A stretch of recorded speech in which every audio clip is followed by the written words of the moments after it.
Halo, Assalamualaikum warahmatullahi wabarakatuh. Saya Baris Sabudin, Taruna Politeknik Indonesia Perikanan Jakarta, jurusan Teknologi Penangkapan Ikan semester 4. Pada video kali ini, saya akan mempresentasikan tugas paper saya yang sebagai syarat untuk mengikuti ujian akhir semester. Langsung saja. Jadi, paper saya yaitu berjudul penggunaan Automatic Identification System pada kapal ikan. Di sini ada 6 pokok pembahasan, yaitu yang pertama pengertian dari Automatic Identification System, kemudian konstruksi dari AIS, kemudian ada jenis transmisi pada AIS, kemudian ada prinsip kerja transmisi dari Automatic Identification System, kemudian ada perbedaan Automatic Identification System dengan Visual Monitoring System, dan kemudian ada manfaat AIS untuk kapal ikan. Yang pokok pembahasan pertama yaitu pengertian Automatic Identification System, yaitu adalah sebuah sistem pelacakan otomatis yang digunakan pada kapal dengan pelayanan lalu lintas kapal atau PTS untuk mengidentifikasi dan menemukan kapal oleh elektronik pertukaran data dengan kapal lain di dekatnya dengan PTS AIS dan dengan satelit.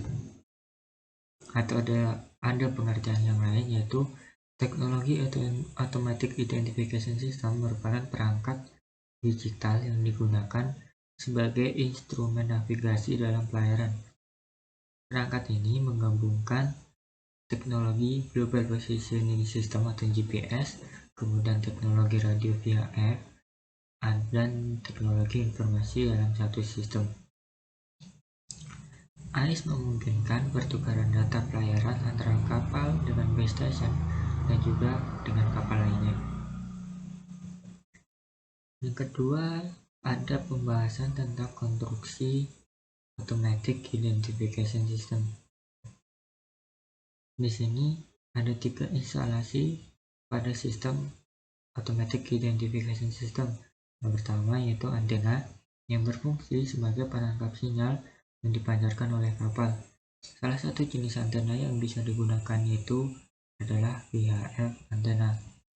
Yang kedua ada AIS receiver, berfungsi untuk mengumpulkan data AIS. Yang ketiga ada komputer, berfungsi untuk menyimpan data yang telah direkam ke dalam hard disk komputer. Pokok pembahasan ketiga yaitu jenis transmisi pada Automatic Identification System. Automatic Identification System akan menginformasikan yaitu yang pertama nomor MMSI, kemudian status navigasi, kemudian tingkat belok kanan atau kiri 0 hingga 720 derajat per menit, kemudian kecepatan di atas tanah, kemudian akurasi posisi, bujur, jalur di atas tanah, through heading, dan cap waktu. Kemudian pembahasan berikutnya yaitu prinsip kerja Automatic Identification System. Prinsip kerja Automatic Identification System ditunjukkan pada gambar 3, di mana pengiriman dan penukaran data secara elektronik dari kapal ikan yang terpasang AIS ke kapal ikan terdekat lainnya yang juga memasang AIS, dan stasiun VTS yang ada di darat atau VTS Center. Transponder AIS menayangkan informasi secara otomatis yaitu posisi, kecepatan, dan status navigasi pada interval waktu tertentu melalui transmitter VHF yang terpasang pada transponder. Informasi tersebut diambil langsung dari sensor navigasi kapal. Informasi lain yaitu nama kapal dan kode pemanggil VHF diprogram ketika memasang peralatan yang juga ditransmisikan secara berkala. Sinyal VHF diterima oleh transponder yang dipasang pada kapal ataupun stasiun yang ada di darat. Informasi yang diterima dapat ditampilkan pada sebuah layar atau plot grafik yang menunjukkan posisi kapal lain dengan tampilan sesuai yang terdapat pada layar radar.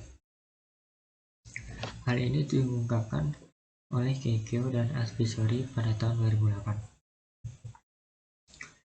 Pembahasan yang berikutnya itu ada perbedaan Automatic Identification System dengan Visual Monitoring System.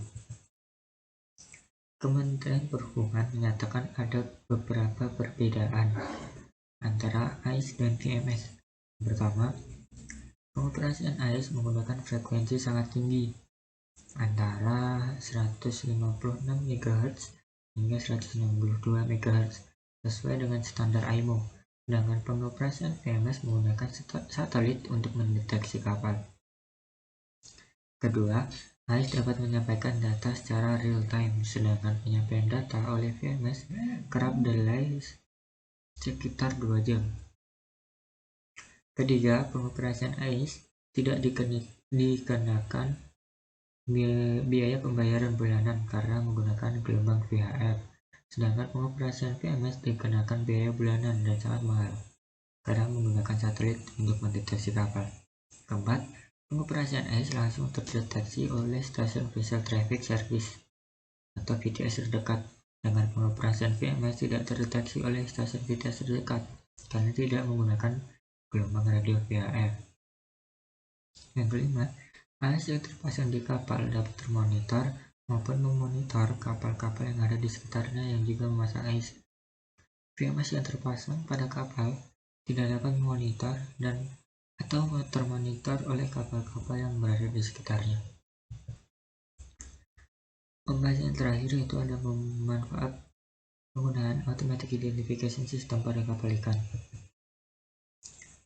Teknologi AIS ini dapat membantu nelayan dalam meningkatkan keselamatan transportasi saat melaut dan juga dapat mengetahui keberadaan ikan di laut, sehingga biaya operasional dapat dioptimalkan dan meningkatkan hasil tangkapan ikan.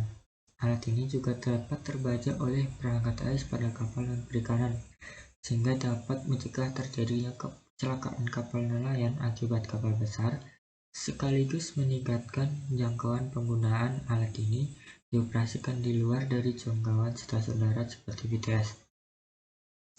Dengan mulai digencarkannya pemanfaatan AIS untuk nelayan, diharapkan kecelakaan laut yang sering terjadi seperti kapal hanyut, nelayan hilang, atau kapal tenggelam yang kerap dialami dapat dihindari. Terima kasih. Semoga apa yang saya sampaikan dapat menambah ilmu, dan sampai jumpa di video berikutnya.